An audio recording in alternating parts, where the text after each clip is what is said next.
Fault number 194 is Andrew McCullough.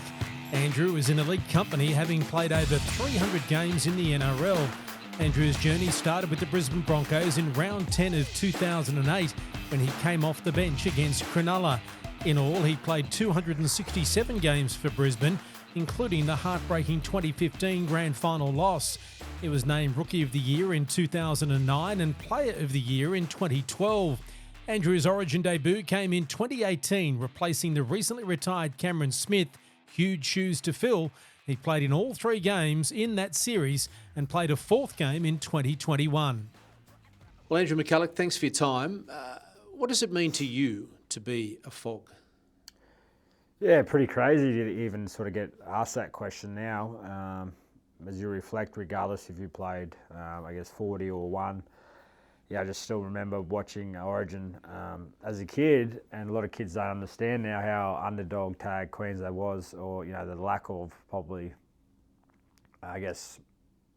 skillful players compared to what the New South Wales players probably had. So we had a little bit of a difference there growing up. So yeah, it used to obviously be a Wednesday night, and kickoff wasn't until about 8 o'clock. So if you've ever been out in Dalby, it's pretty cold at night out there in the winter. So it was special night to obviously stay up late on a school night and just pray that we were half a chance. And yeah, to finally get a FOG number, and never thought I'd say that, but plenty of good memories watching Queensland with the underdog tag and winning some pretty cool games.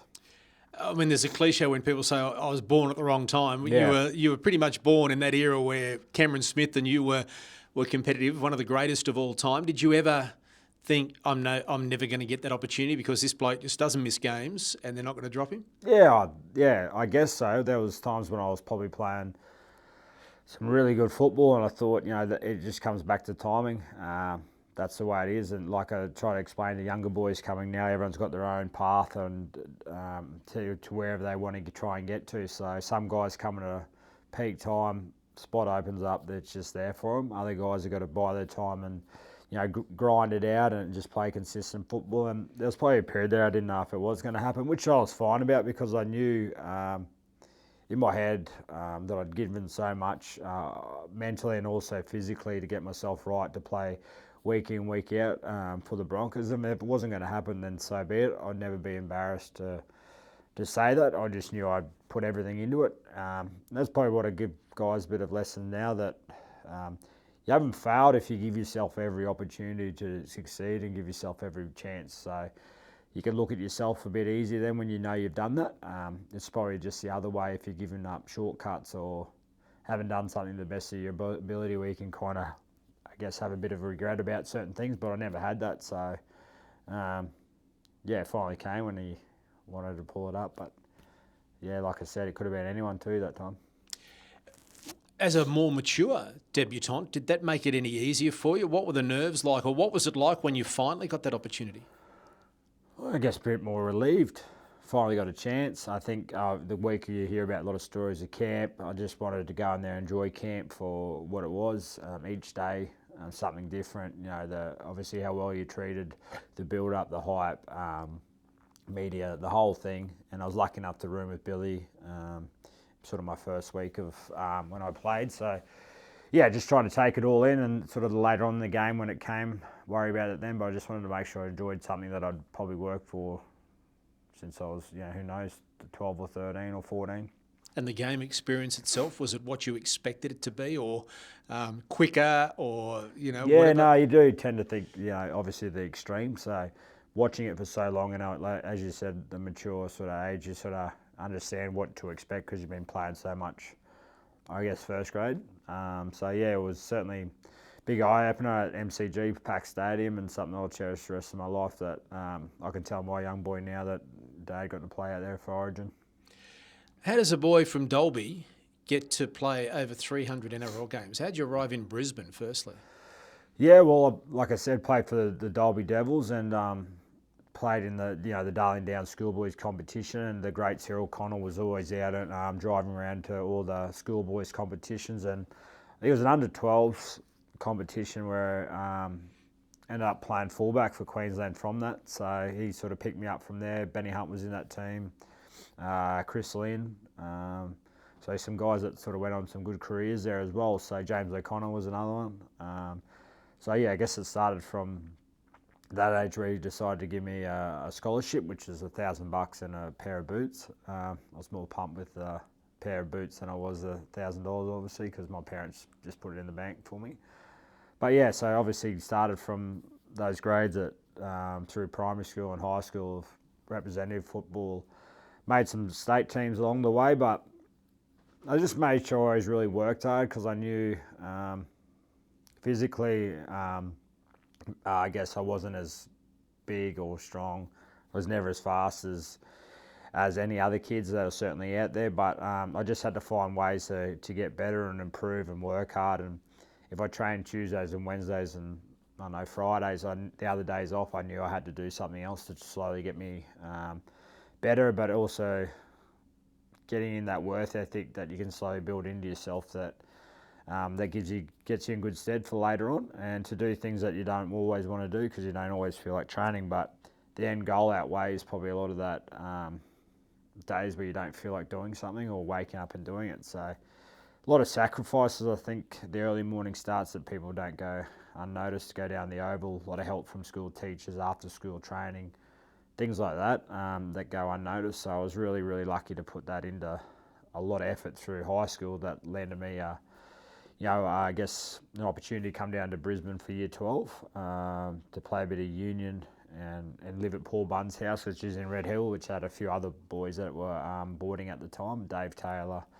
Rod Davies, they were sort of older guys, but the reason for that was Broncos didn't want me to be 17 and be out in Dalby playing local A grade. So they came to Brisbane, and the reason for sending me to State High, they knew the principal there, and they knew physically they were playing in first 15. It was probably 8 games a year, and wasn't tackling that much, and probably getting tackled myself that much. So it was a good experience and a learning curve from that sense. And then obviously first grade training as well that year when I was 17. So being with those older guys and living with the older guys, you start to learn different traits along the way, both good and bad. But yeah, certainly from there, sort of got my shot after that and trying to let it go. When did you realise that there was this golden opportunity and you had that taste or that within reach of making it? I guess when they first get incentive to move down here, I think they sort of gave a bit of a shot then that they see a little bit of a future there with me, and I guess the punt on the 17-year-old kid to sort of come down and get out of his comfort zone, which I went to a school of 400 to a school that's probably got 2,400. Walking 2 blocks to school compared to 2 train stations, 2 bus stations, to school.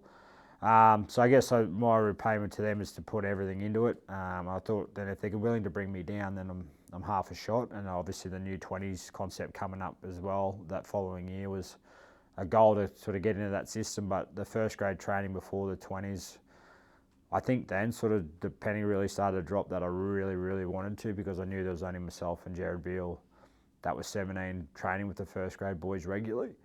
And then I was lucky enough to have 3 games at 18 that following year as well. So yeah, it sort of take off, but I just knew I had to keep at it. Well, you're the first player born in the 1990s, I think, to play in the NRL. So that's a nice little stat there. So as a young man, as you said, 18 years of age, making your NRL debut for the iconic Brisbane Broncos, was that a nerve-wracking experience? Yeah, it was, because more so I didn't want to let anyone down. I didn't want to let my team down. And when you're young like that, you don't want to stuff up. So you're just kind of half quiet with everything you kind of do. Just want to go unnoticed and just get your job done. And of course, it had to be a nice, windy, rainy Cronulla night. So that didn't help the occasion either. But my parents got to come on the bus with us, go to the game, and then after as well. So yeah, it was a special occasion. I think probably being that age too. Look back now, I think, that was, obviously 8 of the 18-year-old kids playing in that first grade spot. It is quite daunting, and you can see the different challenges that they have now.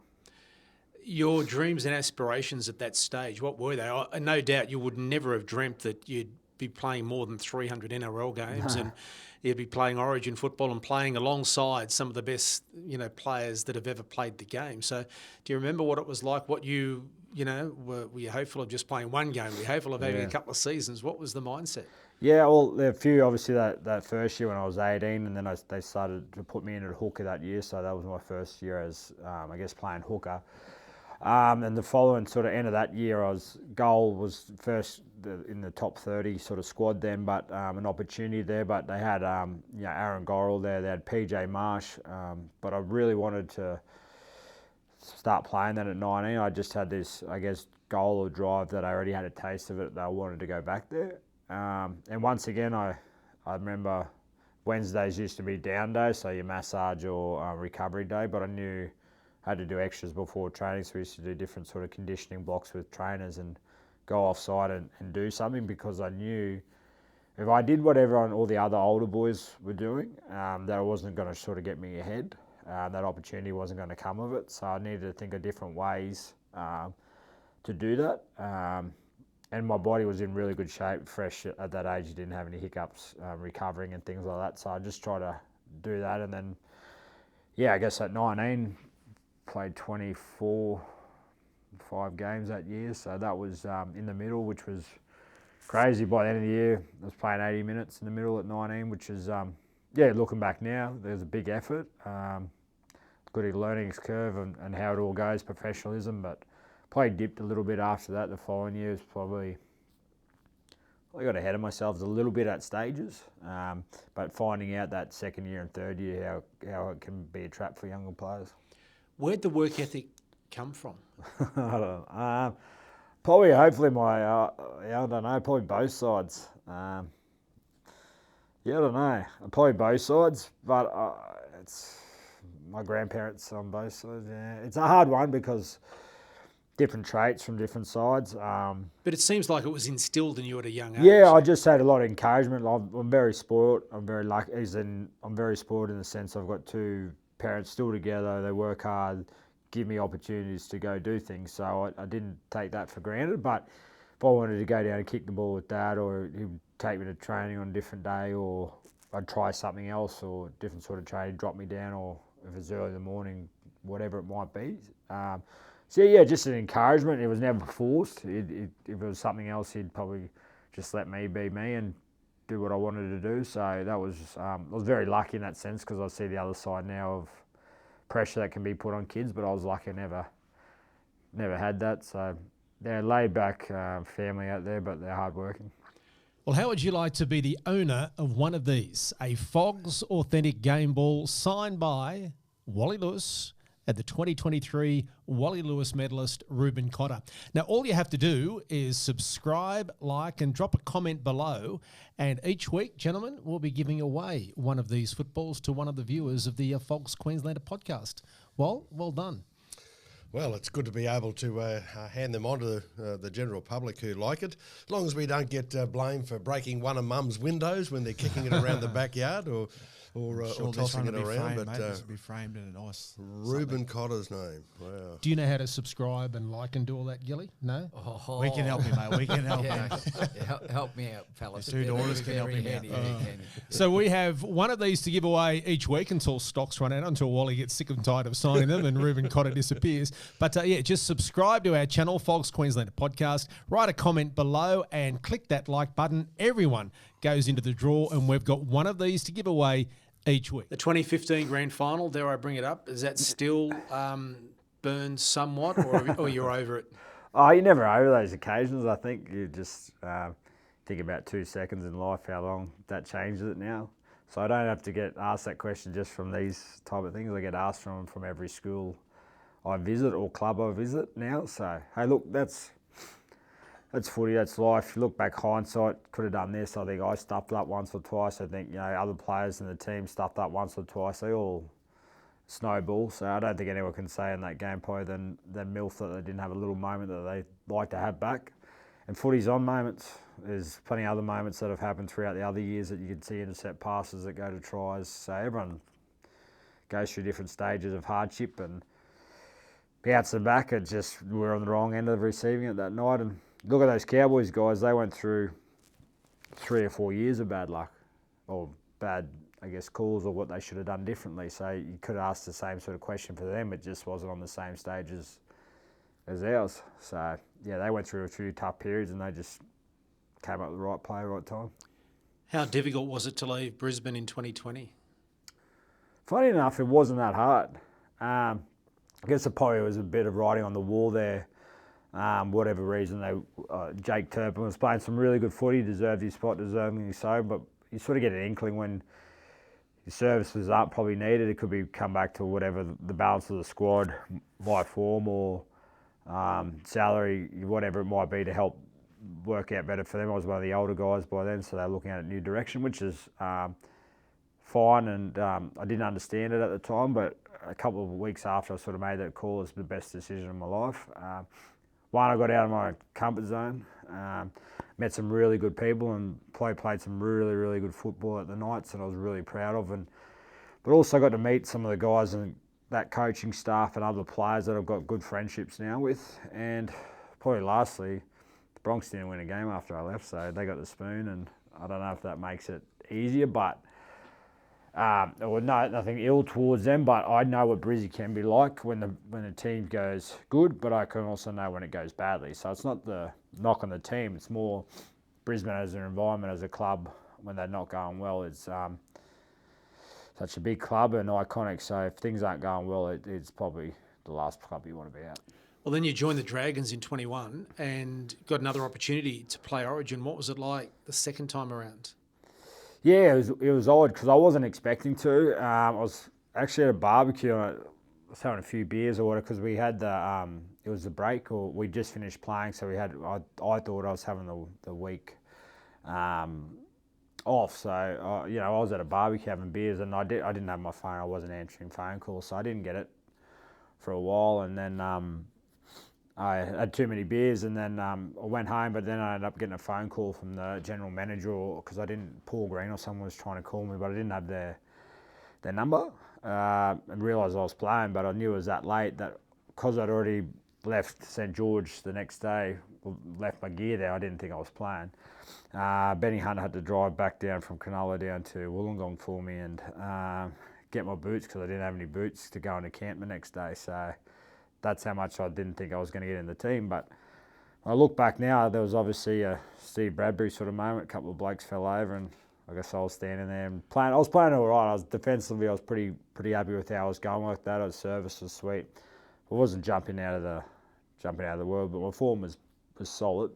So I guess the other guys fell over and got injured, and let's take it. Was it different than the first time? Yeah, probably just so spread. Like I said, I was unexpected. Just went in, enjoyed it. I thought I played a pretty decent enough game. We lost that one, but just like out of nowhere. So you just never know. It's a good sort of lesson when you never know. If you put yourself in the right position, you stay healthy and your form solid, that give yourself every chance once again that these things pop up. Well, you mentioned earlier how your body was good as a young bloke and you were doing the extras and all that sort of stuff.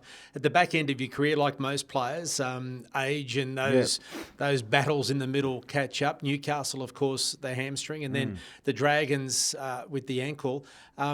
Was that your body telling you something, or had you had enough when you finished at the Dragons? Yeah, I think the ankle one was probably my hardest one and what people don't realise is probably I had a few other knocks before that, but it's a constant upkeep because I did them towards the back end of the year and they were big operations, so I never really had a break.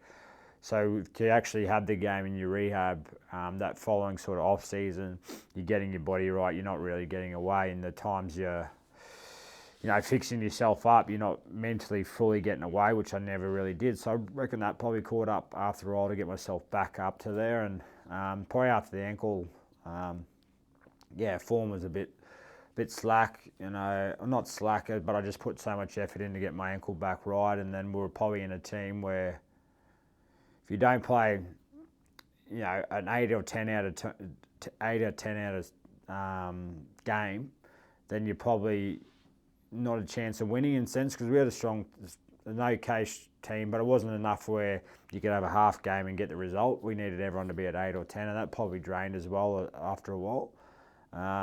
Just wavered and then ended up saying, did you think about an opportunity to sort of finish up? And like anything, I think it was a good time for me. Played enough football, but the transition out of footy was right there for me too, in a good sense of a few jobs, a few different clubs as well, and yeah, radio as well. So it worked out well. I was going to ask you about the transition.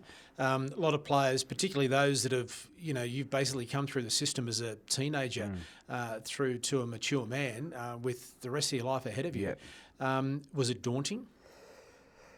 Yeah, I don't know. I was pretty lucky in a sense. I sort of had the offer to work back at the Broncos and the Dragon stuff as well. So yeah, like I said, I was jumped at the opportunity because there's not too many players that get to have a dual employment role. So I took that as well, and then a couple of things I did throughout the year when I was still playing at SEN as well. There was a sort of a small gap to call some games and get your foot in the door that way and meet some guys and come back home. And I probably, like I said, squeezed enough out of my body to, do I really want to go one more year and squeeze everything out of my body, or is it time to sort of take that opportunity now when it's presented to me in obviously lifestyle coming back home, but also those job opportunities. And I thought, you know what, I've done a fair bit out of my shoulders and body that I'm going to take my wife home. 309 games, 4 Origin matches. You look back how on your career? How do you look back on your career? Oh, no stone unturned, both on the field, off the field, but also a balance of fun as well. Did probably the right things to get myself up for the games, but also took those enjoyment moments when they came. Really, really enjoyed those, and the friendships that I built from that last me now for forever. And also looking back, I think most of the times, the odd slip up, mistakes along the way, I was decent enough and polite enough to people where that follows you after football as well, and people want to be around you. You're just not a footballer for 10 or 12 years. You've got to think about the rest of your life after that. That's important as well. So, yeah, I just made sure I did the right thing as best I could along the way at different ages where you have your stuff up. But, yeah, certainly a good balance of both. Who was the favourite player to play with? Yeah, probably my mate Benny Hunt. I think it's easy now, like a lot of raps and I guess accolades, which he does deserve, but it sort of goes a little bit unnoticed now, the impact on how hard he had to work to start with. A lot of kids now that are halfback want to go straight in at 19, get their shot, they're there, it's smooth sailing, whereas he grafted out on and off the bench, 5-10 minutes here and there.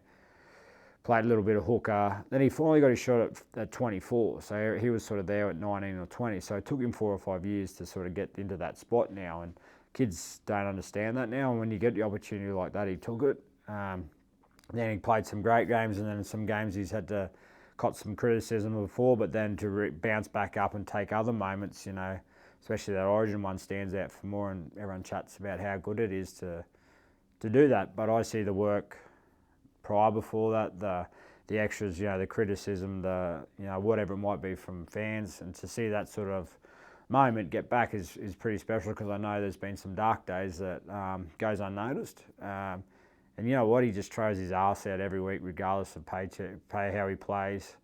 The effort's there, so you cannot not be a Ben Hunt fan in terms of football player that gives his best to his Dragons.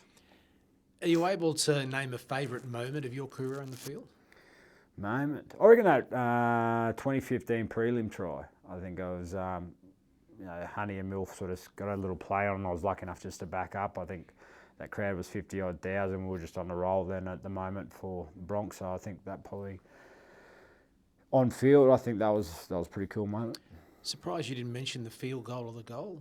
Yeah, slotted field goal. I don't know why I did that or kicked the goal, but I think that was my 250th game. So any milestone game I was lucky enough to win. So that was 300 is a pretty good milestone too with the win as well. So, is there a favourite game of the career that stands out? Probably that one, I guess. 300, all the family there, and you just sort of everyone goes. You don't want to, you're not worried about the result, but you just love to have that special moment after the game where you've got family and friends there that made the effort, and you remember that game forever. So, yeah, I think the crowd were a bit surprised we were beating the Rabbits 30-0 at halftime or something like that. So we ended up with a good result and a good few days after that. Well, then, speaking of the family and those around you, those milestone games, who's had the biggest influence on your career?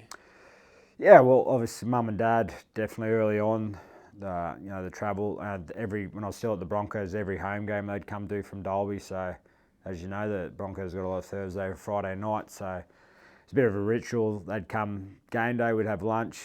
They'd go do shopping or go look at something that's not in Dalby, so a fair bit. Then they'd come to the game, and after the game, head back. So they wouldn't normally get back home till 1 or 2 o'clock in the morning. So, yeah, that was really, really special, and be able to do that. They've still got the same seats at Suncorp, which people around them let other people know. If I give them away to someone else, they let them know that it's Graham and Wendy's seats. And then, my wife later on, as I got to about 24, 25, she came into my life. So a lot of sacrifices from her behalf to sort of give me an opportunity to keep chasing my dreams and be there supportive, but be that outlet away from football, because as you know, in Brizzy is a bit of a bubble. So to have that outlet away from where you don't talk about football, you do something else, and just more so a comfort thing when you're up and down and you've got to roll the roller coaster of football, because what I realise is you're either really, really good or you're really, really shit. There's nothing much in between.